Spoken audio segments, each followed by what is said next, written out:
twongeye kubasuhuza inshuti zacu mudukurikirana umunsi ku wundi. Uyu munsi rero reka mbabwire kuri iki kimera mpuye nacyo cyiza cyane kandi gifasha abantu benshi. Iki kimera ni umucundura.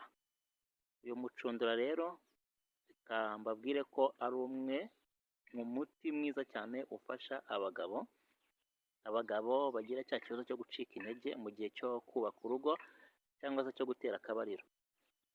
Niba rero ugira icyo kibazo, nakugira inama yo gushaka uyu mucundura, hanyuma ukawufata amababi yawo ukayateka mu mazi ukajya unywa, cyangwa se ugasekura, wamara gusekura ukayungurura n'akayungirizo, hanyuma ukajya unywa kabiri ku munsi. Ukajya unywa kabiri ku munsi, uyu mucundura uzagufasha kuri icyo kibazo cyane rwose kandi kizakemuka, kuko ni umuti mwiza ukize cyane ku munyu wa zinke ndetse n'indi misemburo itandukanye ifasha kuri icyo kibazo cyo gucika intege ku bagabo.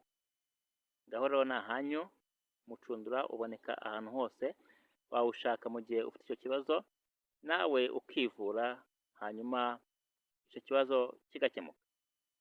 Ngaho rero murakoze, Imana ikomeze ibarinde, dukomeze duharanire kumenya ibimera Imana yaremye, kandi tujye tubasha kwivura mu gihe duhuye n'ikibazo.